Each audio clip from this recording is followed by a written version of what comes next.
Nursing ഡയറസിന് പുതിയൊരു വീഡിയോയിലേക്ക് ഏവർക്കും സ്വാഗതം. അപ്പോൾ +2 എക്സാമിൽ മിക്കവാറും കുട്ടികളുടെയും കഴിഞ്ഞിട്ടുണ്ടല്ലോ. അപ്പോൾ ഇനി BS നഴ്സിംഗ് നോക്കുന്ന കുട്ടികൾക്ക് വേണ്ടിയുള്ള ഒരു അവസാന ചാൻസ് ആണ്. പ്രത്യേകിച്ച് കർണാടക സ്റ്റേറ്റിലേക്ക് BS നഴ്സിംഗ് പഠിക്കുവാനായിട്ട് ആഗ്രഹിക്കുന്ന കുട്ടികൾക്കുള്ള അവസാന അവസരമാണ് ഇപ്പോൾ ഉണ്ടായിരിക്കുന്നത്. അപ്പോൾ മാർച്ച് മാസം 30-ാം തീയതിയും ഏപ്രിൽ മാസം 1-ാം തീയതിയും അങ്ങനെ 2 ദിവസവും കൂടെ കർണാടക CET എക്സാമിന്റെ ആപ്ലിക്കേഷൻസ് ഓപ്പൺ ചെയ്യുകയാണ്. അപ്പോൾ ഏതെങ്കിലും കുട്ടികൾ ഇതുവരെയും ആപ്ലിക്കേഷൻ നൽകിയിട്ടില്ലെങ്കിൽ തീർച്ചയായിട്ടും ഈ ഒരു അവസരം യൂട്ടിലൈസ് ചെയ്യുക. വീണ്ടും ഇനി ഒരു എക്സ്റ്റൻഷൻ ഉണ്ടാവുകയില്ല എന്നുള്ളതും കൂടെ മനസ്സിലാക്കുക. അപ്പോൾ ഏപ്രിൽ മാസം 18, 19 2 തീയതികളായിട്ടാണ് ഈ പറയുന്ന എക്സാംസ് എല്ലാം നടത്തപ്പെടുക. അപ്പോൾ 2 ദിവസമായിട്ട് നിങ്ങൾ കർണാടകയിലുള്ള സെന്ററുകളിൽ ചെന്ന് നിങ്ങൾ എക്സാം എഴുതേണ്ടതായിട്ടുണ്ട്. അപ്പോൾ കർണാടക എൻട്രൻസ് എക്സാം നിർബന്ധമാണ് BS നഴ്സിംഗ് പഠിക്കണമെന്നുണ്ടെന്നുണ്ടെങ്കിൽ. അപ്പോൾ തീർച്ചയായിട്ടും നിങ്ങൾ ഇതുവരെയും ആപ്ലിക്കേഷൻ കൊടുത്തിട്ടില്ലെങ്കിൽ തീർച്ചയായിട്ടും നിങ്ങൾ ആപ്ലിക്കേഷൻ കൊടുക്കുവാനായിട്ട് പ്രത്യേകം ശ്രദ്ധിക്കുക. അപ്പോൾ കേരളം മെയിനായിട്ട് ഫോക്കസ് ചെയ്യുന്ന കുട്ടികളും തീർച്ചയായിട്ടും നിങ്ങൾ കർണാടക രജിസ്ട്രേഷൻ ചെയ്യുന്നത് എന്തുകൊണ്ടും ഉചിതം തന്നെയായിരിക്കും. കാരണം ഏറ്റവും അവസാന ഘട്ടത്തിൽ ആണ് നമുക്ക് കേരളത്തിൽ അഡ്മിഷൻ പ്രോസസ്സ് കാര്യങ്ങളെല്ലാം കംപ്ലീറ്റ് ചെയ്യപ്പെടുക. ഏറ്റവും അവസാനം നിങ്ങൾക്ക് അഥവാ നിങ്ങൾക്ക് കേരളത്തിൽ ഒരു കോളേജ് ലഭിച്ചില്ല എങ്കിൽ, മികച്ചൊരു കോളേജ് ലഭിച്ചില്ല എന്നുണ്ടെങ്കിൽ തീർച്ചയായിട്ടും ഒരു സെക്കൻഡ് പ്ലാൻ ആയിട്ട് അല്ലെങ്കിൽ പ്ലാൻ B ആയിട്ട് നിങ്ങൾക്ക് കർണാടകയിലേക്ക് ചൂസ് ചെയ്യാനുള്ള ഒരു അവസരമാണ് ഈ ഒരു ആപ്ലിക്കേഷൻ വഴി അല്ലെങ്കിൽ ഈ ഒരു എക്സാം എഴുതുന്നത് വഴി ഉണ്ടാവുക. കാരണം കർണാടകയിൽ കഴിഞ്ഞ വർഷം 2 അലോട്ട്മെന്റ് കഴിഞ്ഞതിന് ശേഷം എക്സാം അപ്ലൈ ചെയ്യാത്ത കുട്ടികൾക്കും അവസരം നൽകുകയുണ്ടായിരുന്നു. പക്ഷേ ഈ ഒരു വർഷം എങ്ങനെയായിരിക്കും എന്നുള്ളത് നമുക്ക് മുന്നോട്ട് നോക്കി കാണേണ്ടതായിട്ടുണ്ട്. അപ്പോൾ നിരവധി തവണയാണ് കർണാടക എക്സാമിനേഷൻ അതോറിറ്റി അഥവാ KEA ഈ പറയുന്ന എക്സാമിനുള്ള ആപ്ലിക്കേഷൻസ് നീട്ടി നൽകിയിരിക്കുന്നത്. ഏറ്റവും അവസാനമായിട്ട് ഇപ്പോൾ ഒരു സമയം കൂടെ നൽകിയിരിക്കുകയാണ്. ഇനിയും ഒരു ആപ്ലിക്കേഷൻസ് എക്സ്റ്റൻഷൻ ഉണ്ടാകുമെന്ന് നമുക്ക് കരുതേണ്ടതായിട്ടില്ല. കാരണം ഏപ്രിൽ മാസം 18, 19 തീയതികളിൽ നടക്കുന്ന എക്സാംസ് ആയതുകൊണ്ട് തന്നെ അതിന് മുന്നേ ആയിട്ട് ഏകദേശം 2 ആഴ്ച മുന്നേ തന്നെ നമുക്ക് അതിന്റെ ഹോൾ ടിക്കറ്റ് അല്ലെങ്കിൽ അഡ്മിഷൻ ലെറ്ററുകൾ ഇഷ്യൂ ചെയ്ത് നൽകുന്നതാണ്. അപ്പോൾ അത് കഴിഞ്ഞതിന് ശേഷം യാതൊരു കാരണവശാലും ഈ ആപ്ലിക്കേഷൻസ് തീയതികൾ നീട്ടി നൽകുകയില്ല. അപ്പോൾ ഏതെങ്കിലും കുട്ടികൾ ഇനിയും കർണാടക എക്സാമിനേഷനുള്ള ആപ്ലിക്കേഷൻ നൽകിയിട്ടില്ലെങ്കിൽ ഈ 30-ാം തീയതിയും ഏപ്രിൽ മാസം 1-ാം തീയതിയും നടക്കുന്ന ആപ്ലിക്കേഷൻസ് അല്ലെങ്കിൽ ഓപ്പൺ ചെയ്യുന്ന ആപ്ലിക്കേഷൻസ് കൊടുക്കാനായിട്ട് പ്രത്യേകം ശ്രദ്ധിക്കുക.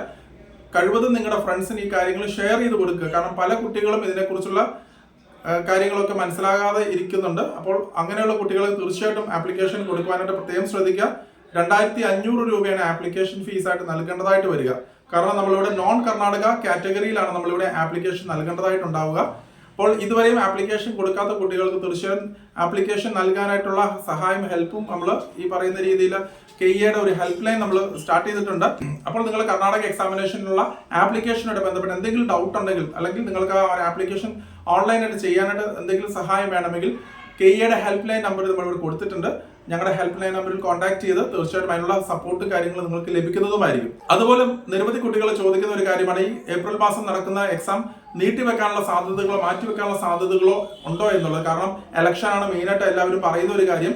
അപ്പോൾ നമ്മൾ മനസ്സിലാക്കേണ്ട ഒരു കാര്യം, ഏറ്റവും ആദ്യം ഇവിടെ കർണാടക എക്സാമിനേഷൻ അവർ അനൗൺസ് ചെയ്ത സമയത്ത് 20-ാം തീയതിയൊക്കെ ആയിരുന്നു അവർ അനൗൺസ് ചെയ്തിരുന്നത്, അല്ലെങ്കിൽ 20-ാം തീയതി നടക്കേണ്ടതായിട്ടായിരുന്നു. പക്ഷെ അത് പ്രീപോണ്ട് ചെയ്താണ് ഇപ്പോൾ 18, 19 തീയതികളിലേക്ക് മാറ്റിയിരിക്കുന്നത്. അതുകൊണ്ട് തന്നെ ഇപ്പോഴത്തെ സാഹചര്യത്തിൽ അത് മാറ്റിവെക്കുന്ന ഒരു കാര്യം അവർ പറഞ്ഞിട്ടില്ല. പ്രത്യേകിച്ച് ഇപ്പോൾ ഇന്നലെ വന്നിരിക്കുന്ന നോട്ടിഫിക്കേഷൻ ആണെങ്കിലും 18, 19 തീയതികളിൽ തന്നെ എക്സാം നടക്കുമെന്നുള്ള ഒരു കാര്യം തന്നെയാണ് അവർ വീണ്ടും അറിയിച്ചിരിക്കുന്നത്. അതുകൊണ്ട് തന്നെ എക്സാമിന് അപ്ലൈ ചെയ്ത കുട്ടികൾ തീർച്ചയായിട്ടും നിങ്ങൾ ഏകദേശം സെന്റർ കണക്കാക്കി നിങ്ങൾ ബസ് ടിക്കറ്റോ അല്ലെങ്കിൽ ട്രെയിൻ ടിക്കറ്റോ ഒക്കെ നിങ്ങൾ ബുക്ക് ചെയ്ത് വെക്കുവാനായിട്ടുള്ള പ്രത്യേകം ശ്രദ്ധിക്കുക.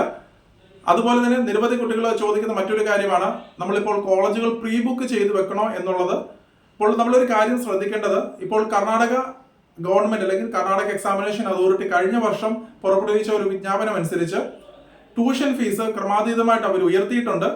നമുക്കറിയാവുന്നതുപോലെ കർണാടക ഗവൺമെന്റും ഈ പറയുന്ന കർണാടകയിലുള്ള മാനേജ്മെന്റ് സീറ്റുകൾ അല്ലെങ്കിൽ കോളേജുകളെ സപ്പോർട്ട് ചെയ്ത് തന്നെയായിരിക്കും അവർ നിൽക്കുന്നത്. അപ്പോൾ അതുകൊണ്ട് തന്നെ ട്യൂഷൻ ഫീസ് ഏകദേശം 1,40,000 രൂപയാണ് പ്രതിവർഷം ഒരു നോൺ കർണാടക സ്റ്റുഡന്റ് നൽകേണ്ടതായിട്ട് വരിക. കാരണം നമ്മൾ മാനേജ്മെന്റ് സീറ്റിലേക്കാണ് നമ്മൾ ഈ അപേക്ഷകൾ സമർപ്പിക്കുക അല്ലെങ്കിൽ നമ്മൾ അവർ അഡ്മിഷൻസ് നൽകുന്നത്. അപ്പോൾ 1,40,000 വെച്ച് നമ്മൾ കണക്ക് കൂട്ടുമ്പോൾ ഏകദേശം 4 വർഷവും കൊണ്ട് തന്നെ ഏകദേശം 6 ലക്ഷത്തിനടുത്ത് തന്നെ ഫീസ് വരുന്നുണ്ട്. അതുകൂടാതെ തന്നെ മറ്റുള്ള അഡീഷണൽ ഫീസുകൾ, അതുപോലെ തന്നെ ഹോസ്റ്റല്, ഇതെല്ലാം ഉൾപ്പെടെ വരുമ്പോൾ നോക്കുമ്പോൾ ഏകദേശം 9 ലക്ഷത്തിന് മുകളിലായിട്ടായിരിക്കും ഫീസ് നിൽക്കാൻ സാധ്യതയുള്ളത്. അപ്പോൾ നമ്മൾ ശ്രദ്ധിക്കേണ്ടത്, ചെറിയ ഫീസ് പാക്കേജിലുള്ള കോളേജുകൾ നിരവധി കർണാടകയിൽ അവൈലബിൾ ആണ്. അപ്പോൾ 6.5 ലക്ഷം രൂപ തൊട്ട് INCയും ബാക്കിയുള്ള അഫിലിയേഷൻസ് എല്ലാം ഉള്ള മികച്ച കോളേജുകൾ നിലവിലത്തെ സാഹചര്യത്തിൽ കർണാടകയിൽ അവൈലബിൾ ആയിരിക്കും. അപ്പോൾ 6.5 ലക്ഷം മുതൽ 8 ലക്ഷത്തിനൊക്കെ ആണെങ്കിലും നല്ല രീതിയിൽ കോളേജുകളുണ്ട്. അപ്പോൾ ഈ ഒരു കോളേജുകളൊക്കെ അഡ്വാൻസ് ആയിട്ട് നമ്മൾ ബുക്ക് ചെയ്ത് വെച്ച് കഴിഞ്ഞാൽ നമുക്ക് ഈ ആ ഒരു ഫീസിൽ തന്നെ ആയിരിക്കും നമ്മൾ ലേറ്റർ ഓൺ അല്ലെങ്കിൽ പിന്നീടാണെങ്കിൽ നമുക്ക് അഡ്മിഷൻസ് ലഭിക്കുമ്പോൾ നൽകേണ്ടതായിട്ട് വരിക. കാരണം നമുക്കറിയാം കർണാടകയുടെ ഈ കെയ്യുടെ എക്സാമിനേഷന്റെ റിസൾട്ട് എല്ലാം വന്നു കഴിയുന്നതിന് മുന്നേ തന്നെ നമ്മുടെ പ്ലസ് 2 റിസൾട്ടുകൾ വരാനുള്ള സാധ്യതകളുണ്ട്. അപ്പോൾ പ്ലസ് 2 റിസൾട്ടുകൾ വന്നു കഴിയുമ്പോൾ എല്ലാ വർഷങ്ങളും നമ്മളത് കാണുന്ന ഒരു കാര്യം, ക്രമാതീതമായിട്ട് ഈ പറയുന്ന ഫീസ് എല്ലാം കൂടാനുള്ള സാധ്യതകളുണ്ട്. അപ്പോൾ 50,000 മുതൽ 1,00,000 രൂപ വരെ ഫീസ് ഹൈക്കുകൾ മിക്കവാറും വരുന്ന കോളേജുകൾ ഡിമാൻഡ് കൂടുന്നതനുസരിച്ച് അവർ ഫീസ് ഉയർത്താനുള്ള സാധ്യതകൾ കാണുന്നുണ്ട്. അപ്പോൾ അതുകൊണ്ട് തന്നെ നമ്മൾ പ്രീ ബുക്ക് ചെയ്ത് വെക്കുന്നത് വളരെയധികം സേഫ് ആണ്. അപ്പോൾ നമ്മൾ ചെറിയ ഫീസിലുള്ള ആ ഒരു പാക്കേജിൽ തന്നെ നമുക്ക് പിന്നീടാണെങ്കിലും നമുക്ക് കോളേജുകൾ ലഭിക്കുമെന്നുള്ളതാണ് ഇതിന്റെ ഏറ്റവും വലിയൊരു അഡ്വാൻറ്റേജ് പാർട്ട്. അഥവാ നമ്മൾ കെയ്യുടെ എക്സാം കഴിഞ്ഞതിന് ശേഷം നമ്മൾ കെയ്യുടെ അലോട്ട്മെന്റ് ബേസിസ് ആണ് ഈ പറയുന്ന ലോ പാക്കേജ് അല്ലെങ്കിൽ 9 ലക്ഷത്തിന് താഴെയുള്ള കോളേജുകൾ നോക്കുന്നതെങ്കിൽ തീർച്ചയായിട്ടും അവർ കെയ്യ പറഞ്ഞിരിക്കുന്ന ആ ഒരു മാനദണ്ഡങ്ങൾ വെച്ചിട്ട് ഫീസ് കണക്ക് കൂട്ടിയായിരിക്കും ഒരു പക്ഷേങ്കിൽ നിങ്ങൾക്ക് നൽകുക. അതുകൊണ്ട് തന്നെ ഉയർന്ന ഫീസിലേക്ക് വരാനുള്ള സാധ്യതകളുണ്ട്. അതേസമയം അഥവാ നിങ്ങൾ മെയിൻ ആയിട്ടുള്ള മെഡിക്കൽ കോളേജുകളാണ് ഫോക്കസ് ചെയ്യുന്നതെങ്കിൽ, ഇപ്പൊ തന്നെ പല കുട്ടികളും പറയുന്ന ഒരു കാര്യമാണ്, ഏജൻസിക്കാർ പറയുന്നത് അല്ലെ ഇന്ന ആൾക്കാർ പറയുന്നത് 2 ലക്ഷം രൂപ അല്ലെ 3 ലക്ഷം രൂപ ഡൊണേഷൻ നൽകണം മെഡിക്കൽ കോളേജുകൾ റിസീറ്റ് റിസർവ് ചെയ്യാൻ എന്നുള്ളതൊക്കെ. അപ്പോൾ നിങ്ങൾ ശ്രദ്ധിക്കേണ്ട ഒരു കാര്യം, നമ്മൾ അത്രയും ഉയർന്ന ഡൊണേഷൻ നൽകി നിങ്ങൾ ഒരു കാരണവശാലും നിങ്ങൾ ഇപ്പോൾ ഈ ഒരു സാഹചര്യത്തിൽ മെഡിക്കൽ കോളേജുകളിലേക്ക് റിസർവ് ചെയ്യേണ്ട ആവശ്യം വരുന്നില്ല.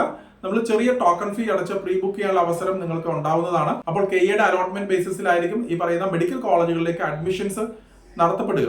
അതുകൊണ്ട് തന്നെ നിങ്ങൾ 9 ലക്ഷത്തിനും താഴോട്ടുള്ള കോളേജുകളാണെന്നുണ്ടെങ്കിൽ, ചെറിയ പാക്കേജിലുള്ള കോളേജുകളാണെങ്കിൽ പ്രീ ബുക്ക് ചെയ്ത് വെക്കുക എന്നുള്ളതാണ് അഭികാമ്യമായിട്ടുണ്ടാവുക. മറ്റൊരു കാര്യം, നിങ്ങൾ ഏത് കോളേജുകൾ തിരഞ്ഞെടുക്കുമ്പോഴും കോളേജുകളെ കുറിച്ച് വ്യക്തമായിട്ട് മനസ്സിലാക്കിയിട്ട് മാത്രം അഡ്മിഷൻസ് എടുക്കുക.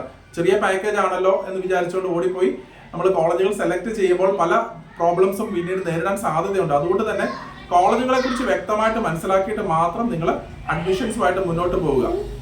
അപ്പോൾ ഒരിക്കൽ കൂടി പറയട്ടെ, നമ്മൾ കർണാടകയുടെ എക്സാമിനേഷനുള്ള ആപ്ലിക്കേഷൻസ് ഈ മാസം വരുന്ന 30-ാം തീയതിയും, അതായത് മാർച്ച് മാസം 30-ാം തീയതിയും ഏപ്രിൽ മാസം 1-ാം തീയതിയുമായിട്ടാണ് നടത്തപ്പെടുക. അപ്പോൾ ഈ ഒരു സമയം നിങ്ങൾ മാക്സിമം യൂട്ടിലൈസ് ചെയ്യുക. മാക്സിമം നിങ്ങളുടെ ഫ്രണ്ട്സിനൊക്കെ ഈ കാര്യങ്ങൾ ഷെയർ ചെയ്ത് കൊടുക്കാനായിട്ട് പ്രത്യേകം ശ്രദ്ധിക്കുക. അപ്പോൾ മറ്റൊരു അപ്ഡേറ്റുമായി ഉടൻ തന്നെ കാണാം. നന്ദി.